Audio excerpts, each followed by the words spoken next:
This video is sponsored by Skillshare.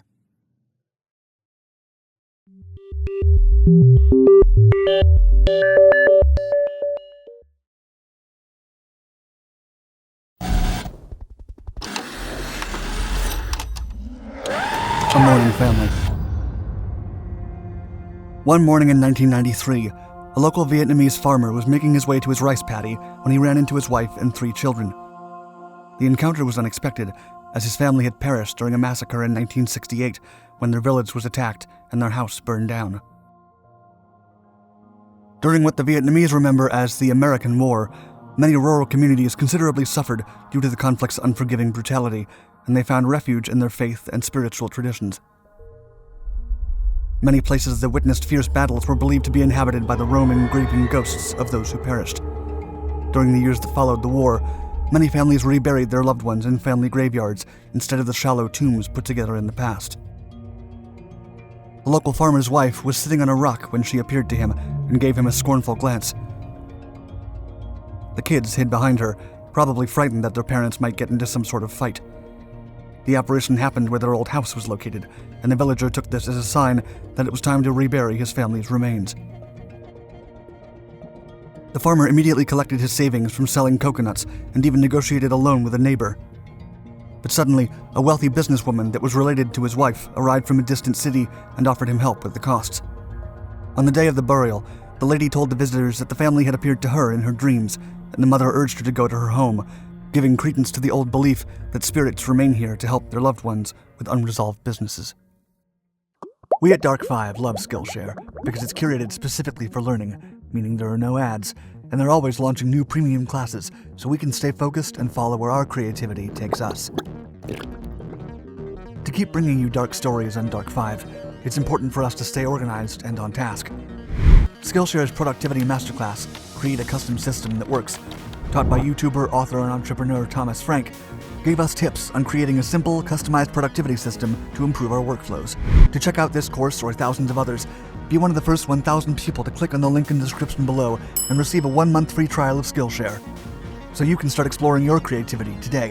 Whether you're a dabbler or a pro, a hobbyist or a master, Skillshare has a class for you.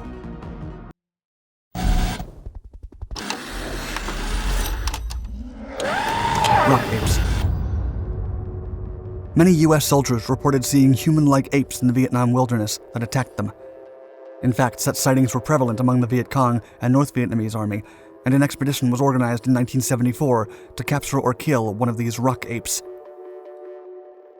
The creatures earned this name because they usually threw rocks at the soldiers. Batutus, as they are called in Vietnam, were reported to be up to 6 feet tall, robust, brown or reddish, and with long limbs and protruding stomachs. They were believed to reside in remote areas of the jungle. They also moved in groups, which ruled out the possibility of being mistaken for orangutans. Given their size, it was also unlikely that they were native gibbons. The Vietnam War opened up secluded areas of the wild jungles. One hill in particular was mentioned so often that it earned the nickname of Monkey Mountain. The creatures were never captured, nor are there photos of them. The 1974 expedition proved unsuccessful, and so were the efforts of Professor Tran Hong Viet of Hanoi's Pedagogical University. The professor did find strange human-like footprints in 1970, but no other evidence of their existence. Another scientist, one Dr. McKinnon, discovered many unknown mammal species in the Vu Quang Nature Reserve in the 1970s. He claimed to have found tracks that pointed to the existence of a hominid similar to the Meganthropus living in the area, and his findings are documented in his book, In Search of the Red Ape. The creature still remains a mystery, but there's no question that it wasn't afraid of humans.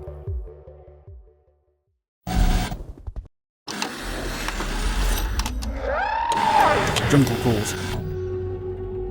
U.S. Marines would often recruit Vietnamese locals to guide them while scouting the area. They would sometimes find the natives were afraid of going into some of the thickest, darkest parts of the jungle, as they believed there were ghosts beneath the trees. Local folklore and superstition spoke of ghosts that lived in trees called Ma.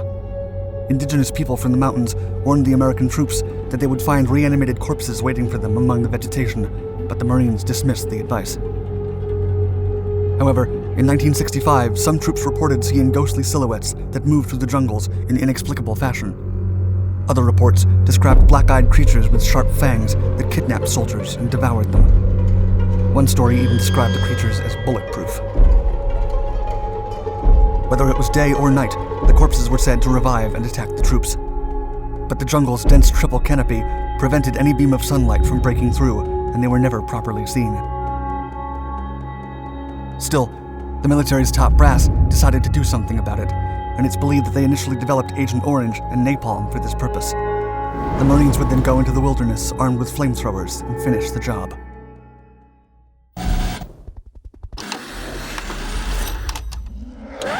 Human lizards. One evening in 1970, American troops were patrolling a small valley in the steep hills of South Vietnam when a stench coming out of a cave lured them away and into a hiding spot for several hours. Then, right before dawn, they witnessed two lizard-looking humanoid figures standing over the entrance, looking straight at them. An American unit had set up a temporary camp in the jungle about 30 miles south of the demilitarized zone. While inspecting the area, they detected movement, but dismissed it as Viet Cong activity. A bright moon illuminated the night, but the soldiers could still not see clearly. They then came across a wall on a hill not far away from their camp, and noticed that it looked like someone had stacked rocks in the way there. As they got closer, they saw an opening in the hillside that resembled a cave entrance. The soldiers examined the hole and concluded that the passageway must have been cut by some type of machinery, as it had smooth edges and even-spaced grooves. The troops had never seen enemy caves like this one, only tunnels. The sergeant figured it could be a supply depot, so the squad began assessing how to approach the situation. A fetid odor then hit them. It was like rotting eggs or human decay. A few soldiers withdrew into the jungle, and eventually the entire squad secured their position 150 feet away, staying there for several hours. At about 5 a.m., they noticed movement in the entrance. It was not a man, but something moved to the clearing at the front of the cave. They calculated that the creature was about 7 feet tall. A second creature then appeared by its side, and they both hissed at the astonished soldiers, staring straight in their direction. The soldiers described them as humanoid lizards with scaly, almost black skin. Their snake-like features had forward-set eyes that pierced into the Americans. No word was articulated, but the entire squadron opened fire at them. Then, they vanished. The entrance of the cave suddenly collapsed because of the charges. The incident was not discussed afterward, and there was no debriefing. An official report of the encounter does not exist. Or maybe the authorities concealed it.